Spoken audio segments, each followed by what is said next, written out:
Frères et sœurs, la paix du Christ. Aujourd'hui, mercredi 12 novembre 2025, de la 32e semaine du temps ordinaire, année liturgique C, l'Église Notre Mère célèbre la mémoire de Saint Josaphat, évêque et martyr de l'Église.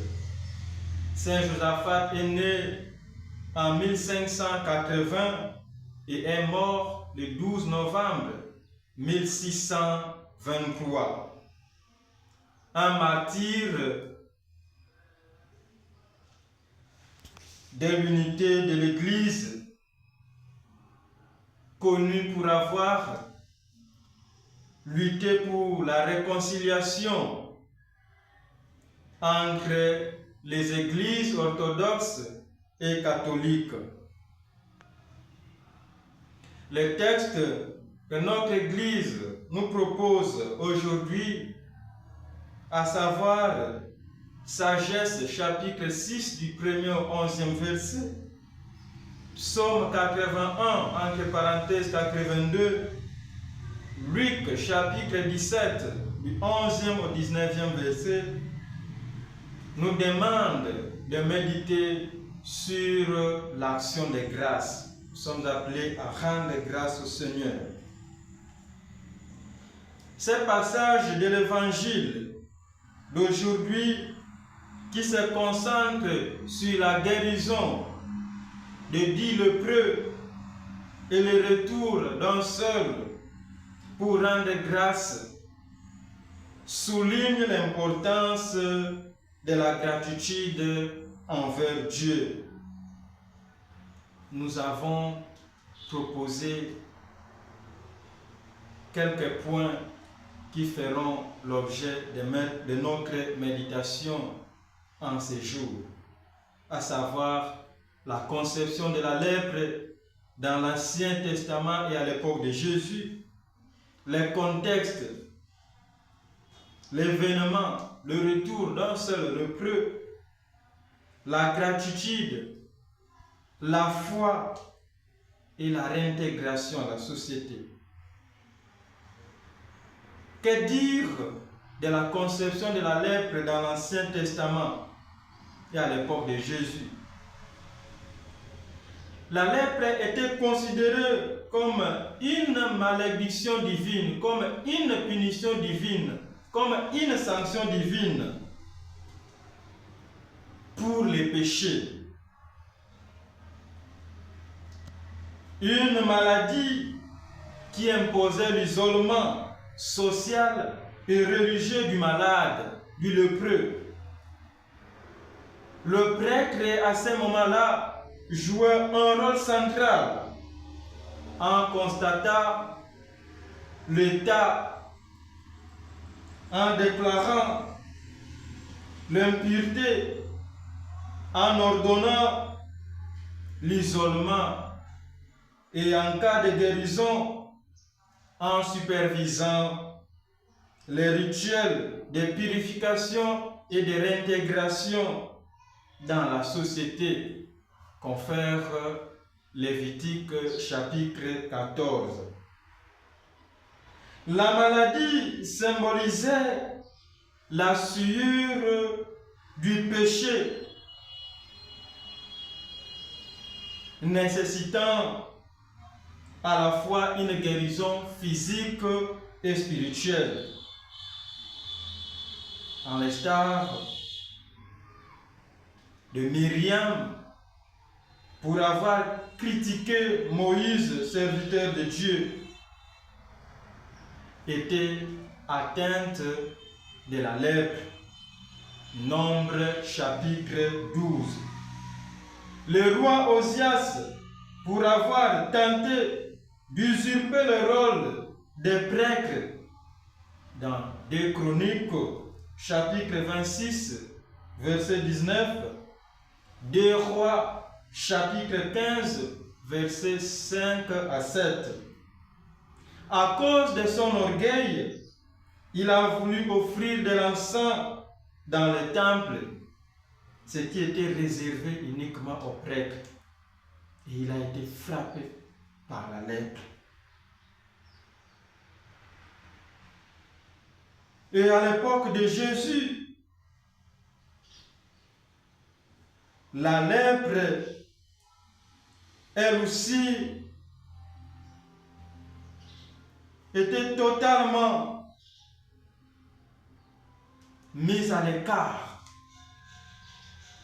Un lépreux était totalement rejeté par la société.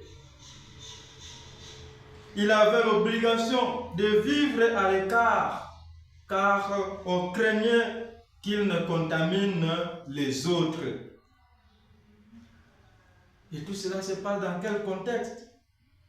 Jésus traverse la frontière entre la Samarie et la Galilée. Quelque chose se passe. Du jamais vu. Du lépreux voit Jésus. Loin et l'appelle. Jésus, Maître, aie pitié de nous.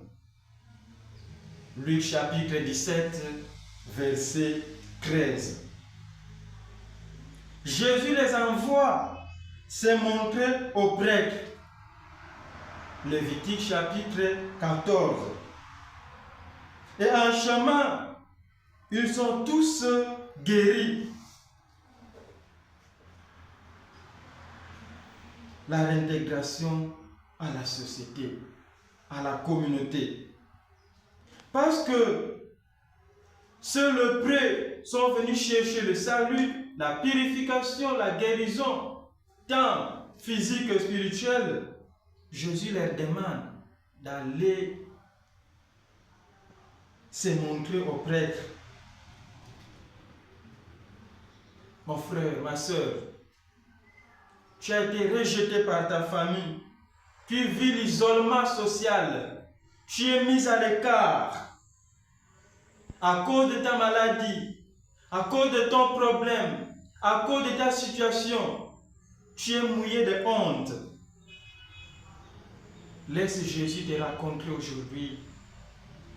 Que Jésus ne craigne pas la contamination, qu'il accepte de te rencontrer pour te purifier, pour te guérir, pour te sauver, pour te donner de la valeur.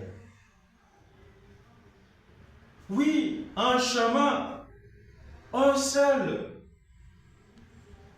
de 10, un Samaritain revient sur ses pas, glorifiant Dieu et se prosternant aux pieds de Jésus pour lui rendre grâce. Luc chapitre 17, versets 15 à 16. Les retours d'un seul lépreux. Combien de fois nous faisons un retour pour dire merci au Seigneur, pour lui rendre grâce? Jésus lui dit, ta foi t'a sauvé. Luc chapitre 17, verset 19. Mon frère, ma soeur, tu as parcouru beaucoup d'hôpitaux. Peut-être que tu as été guéri seulement physiquement. Il te manque, il te reste la guérison spirituelle. Que Jésus te guérisse spirituellement. Je voudrais que Jésus en ces jours te guérisse aussi spirituellement. Oui, tu as déjà été guéri physiquement, mais que Jésus te guérisse spirituellement. La gratitude, les passages mettent en lumière l'importance de ne pas oublier de rendre grâce à Dieu pour les bienfaits qu'il nous accorde. Nous avons plusieurs manières de rendre grâce au Seigneur, même à travers des chants d'action de grâce. Merci Nayo, Tata Nzambe, merci Nayo, Botondi Nayo, Tata. Voilà.